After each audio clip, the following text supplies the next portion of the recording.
I don't know, is the recording? Jesus Christ. Fuck that get there. Hello, and welcome to the Joemain. How y'all doing? It's good to see you, internet peoples. Fuck. Let's try this again. Meh. On today's show, we're gonna talk about the iPhone, the iPad, some other crap. So let's get to it, shall we? But first, this. I need to, no, it's wrong. No, let me, please, can I just I just need to,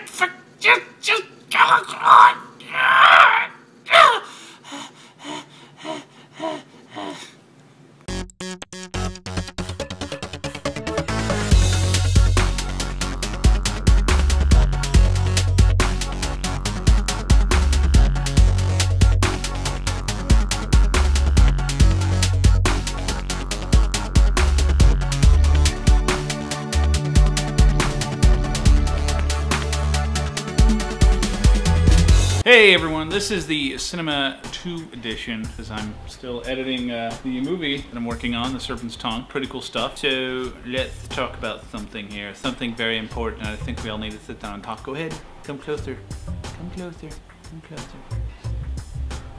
Stop posting the goddamn statuses about stupid privacy this and danger that and oh my god, repost this so you... I mean, seriously, people, come on. Especially this latest viral panic marketing, because that's what it is. It's creating viral panic to get you to do something. They want you to be more hysterical about it. They want you to be overreacting about these sorts of supposed, you know, dangerous things. Recent one is this Spokeo.com. If you've seen it, and I'm sure you have, if you've been on Facebook for longer than 15 minutes and have more than 2 friends, you've probably seen this status update. It says something along the lines of there's this website that has all your personal information and pictures and address and your income and your house and just, you know what? It's not that big of a deal. Here's why. The information that you originally thought was private actually was never private. Ask yourself these questions. 1, do you have a social security number? 2, have you ever gone to public school? 3, do you own a house? Own a car? You ever bought anything? Guess what? You're in the system and there's nothing you can do about it. Not even the government can do anything about it. Sites like Spokeo.com and thousands of others are what are called public domain information aggregators. What they do is they scour the internet for what is considered public domain information that includes your name, address, age, things about your address such as the estimated value of your house based on the neighborhood, in which case they can estimate your income or your value based on the neighborhood itself. They don't actually know how much money you make, they don't actually know what your credit score is, but they can make it seem like they do based on these estimations about your address and your age and so on and so forth. So really, people, when you start crying about privacy and all this other things and telling people like me who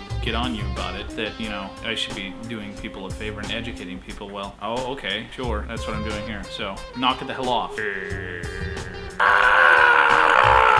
So there's been a lot of rumors kicking around since the iOS 4.3 betas have been released, ceded to developers by Apple. A lot of speculation. First off, 10-inch. I was wrong earlier, but hey, you know, it was just a guess, right? 10-inch, we've seen some case mock-ups at CES and so on and so forth. One of the big things that I find very compelling, there's some verbiage, if you will, in 4.3 that denotes the iPad 2 may have a 2048 by 1563 screen. 1563? I don't know, somebody comment, correct me if I'm wrong. Which at 10 inches would be, you know, 60 dpi short of the iPhone's Retina display. Okay, anyway, I'm not kidding, I am. 60 dpi short of the iPhone's Retina display, but it would still qualify as a Retina display because you tend to hold an iPhone here, and you tend to hold an iPad here, so it's a little bit further away, and the pixel density is pretty tight. 2048 by 1536 on a 10-inch screen is pretty insane. I don't know if I'll get one. I don't really see the necessity for it. Then again, apparently I'm a big goddamn Apple fan and sellout, and so I'll probably just go ahead and buy one, but I mean, the reason why I like Apple devices, I mean, as you can see, I've got a PC, and I don't want a Mac, I don't want a Mac Pro, I don't want a MacBook, I don't want, you know, I mean, the hardware is great. I'm not a huge fan of OS X. The reason why I like my mobile devices to be Apple devices is because when I pick them up, they're gonna work.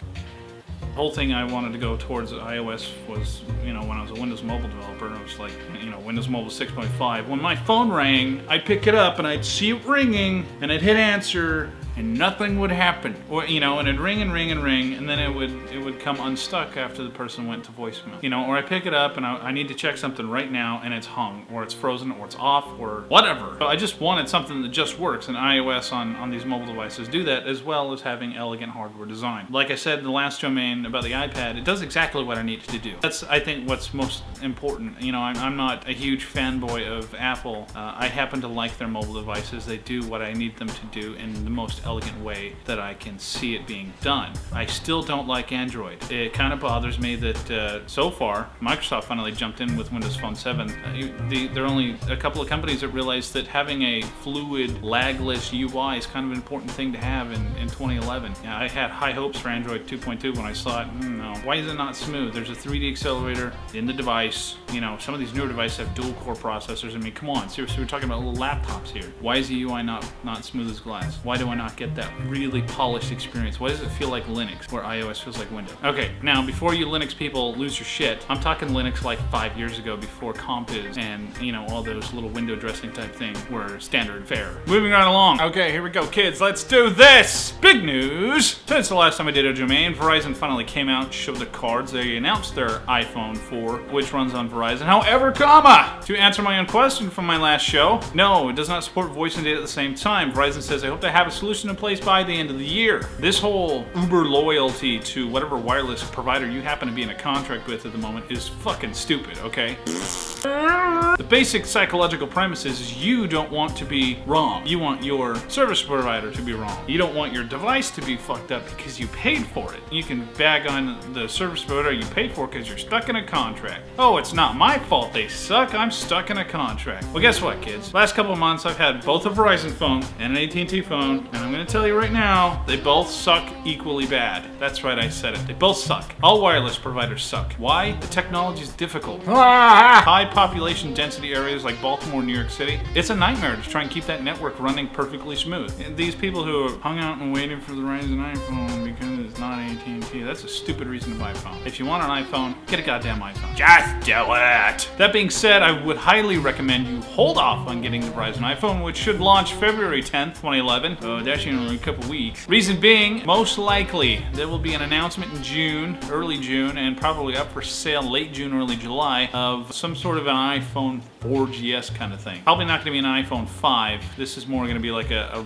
light refresh like the 3GS was to the 3G. You know, maybe a slightly faster processor, maybe slightly different camera technologies, sharp, you know, corrected antennas, that sort of thing. Just pretty much a current generation design refresh. That will probably be coming out in June, and most likely Apple doesn't want to go against a pattern that has worked so well for them in the past, which is summer release times for these devices. So they're probably going to release a refresh, so like an iPhone 4GS or something like that, probably in June, and they're going to release it both for at&t and Verizon at the same time. That being said, think about this for a second. Verizon does not have an early upgrade option for iPhone users like at&t does. So if you run out February 10th and you buy yourself a nice shiny iPhone 4 on Verizon, guess what, kids? You're gonna get stuck with it. And then all those other kids, me, on at&t, we're gonna go out and get our early upgrade in June to the iPhone 4S or whatever they come out with. The way it is with Apple devices, if you don't have the absolute latest, greatest thing, it feels kind of weird.